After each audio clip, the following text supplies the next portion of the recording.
Advertising and the market process. 5. The traditional view, advertising and imperfect markets.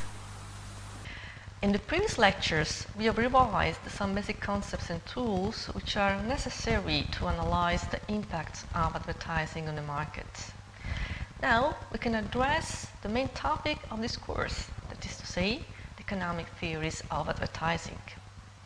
The economics of advertising is a set of theories which aim at explaining the impact of advertising on consumers' choices and on market outcome.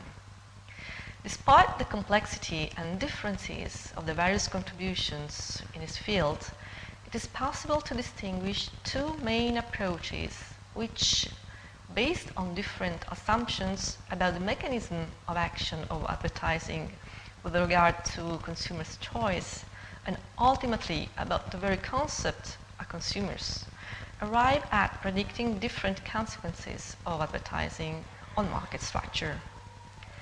We will introduce those approaches from an historical perspective, starting from what we will call, for the sake of simplicity, the traditional view. We call it traditional because it was the first to be developed, as early contributions date back to the 30s of last century. And then we will tackle the modern view, which has been formulated later. The labels traditional and modern should by no means be interpreted as old or new, as neither of the two views has ever replaced or updone the other. Each view has been enriched with contributions during the years and the decades. Labels traditional and modern are only for convenience. So, briefly,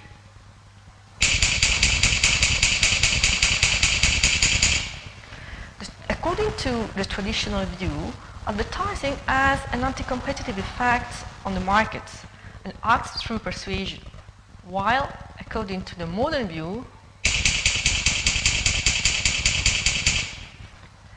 advertising has a pro-competitive effect on the market and it acts through information. According to the traditional view, advertising has an anti-competitive effect on the market and acts through persuasion.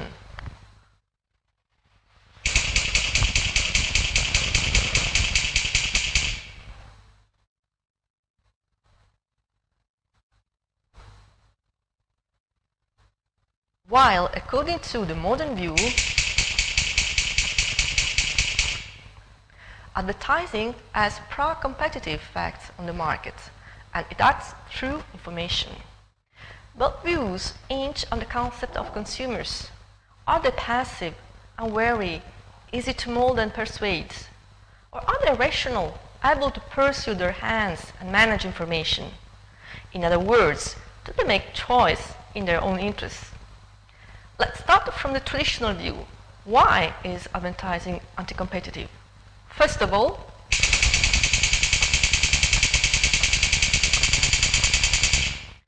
advertising is not compatible with perfect competition. Let us recall what is perfect competition. The assumption of perfect competition, as we have seen, are the following: perfect freedom of entry and exit, that is to say, many sellers; perfect homogeneity of products; perfect knowledge. Now, perfect homogeneity is the key condition which explains the absence of advertising in perfectly competitive markets. Why? What happens if products are perfectly homogeneous? For example, wheat. If a wheat farmer embarks on an advertising campaign, also other farmers will benefit from his investment, while he bears all the cost of it. So, no seller finds it profitable to advertise his product if his product cannot be distinguished from the others.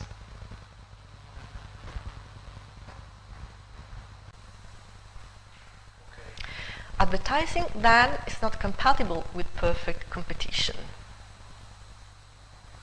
And according to the traditional view,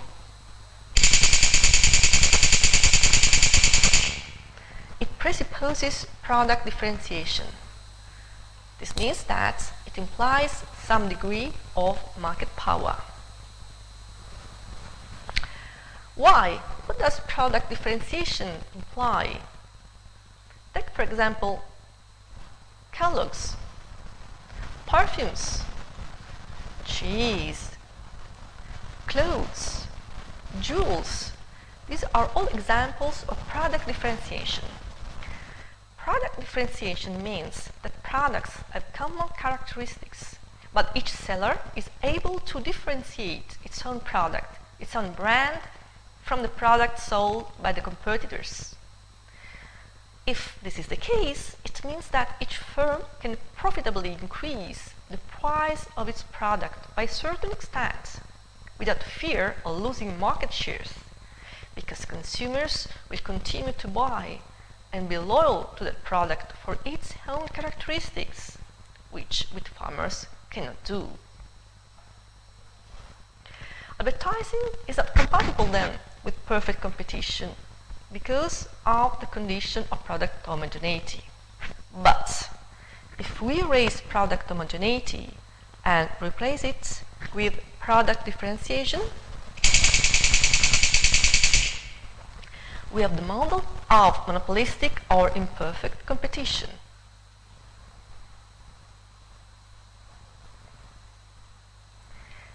And it is in this setting that, according to the traditional view, advertising can be observed and analyzed.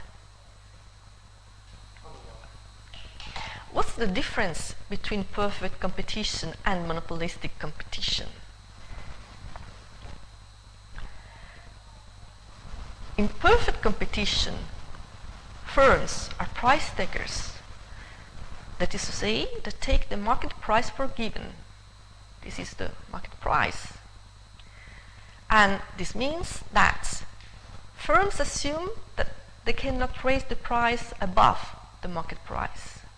And they also assume that they can sell at that price as much as they want, because they are so small with respect to the market that they cannot alter market supply.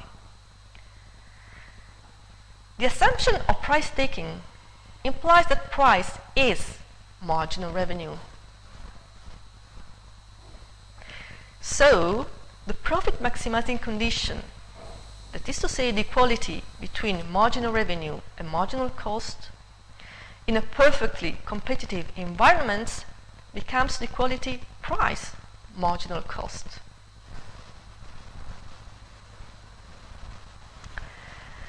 While in monopolistic competition,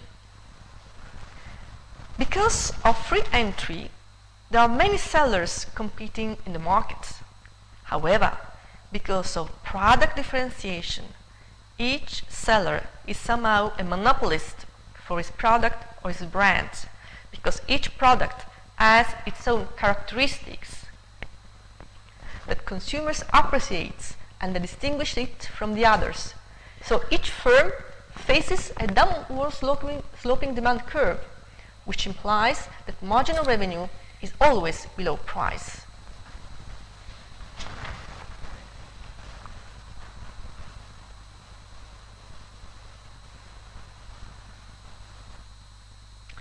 The profit maximizing condition, that is to say the equality between marginal revenue and marginal costs,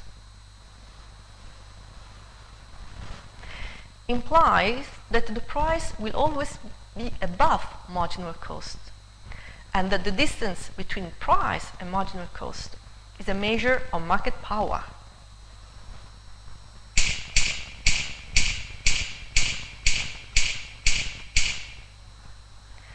While in perfect competition, the price-taking assumption implies marginal cost pricing. In imperfect markets, price is higher than marginal cost. Here, price is equal to marginal cost. Here, price is higher than marginal cost. In addition, while the quantity produced by a firm in perfect competition would be this one, here the profit maximizing quantity is Q1, this one. This gives rise to a deadweight loss. That is to say, a loss of economic efficiency due to the fact that resources which would be profitably employed in that market are not, because the output is restricted to Q1. Historically,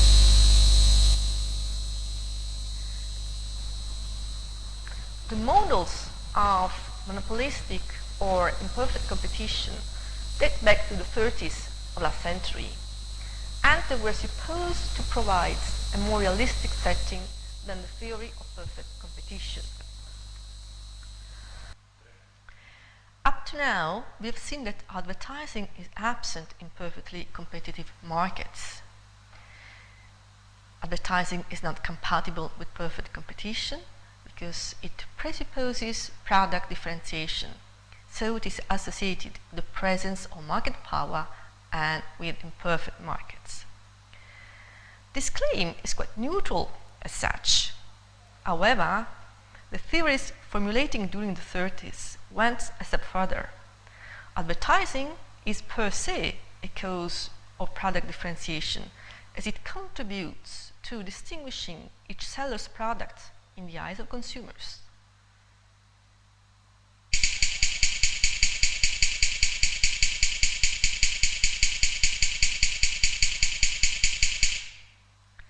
In so doing,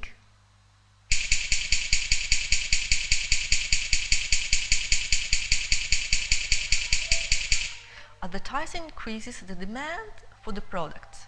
That is to say, it increases the price consumers are willing to pay for any given amount of the product. And advertising reduces price elasticity of demand. The reason is that it influences consumers' tastes, as it plays upon consumers' mind, thus creating brand loyalty.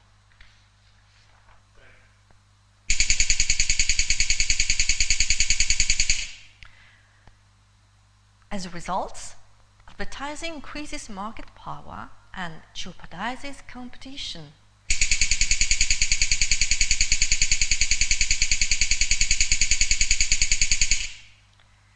In the next lecture, we will analyze the causal relationship between advertising and market power according to the traditional view.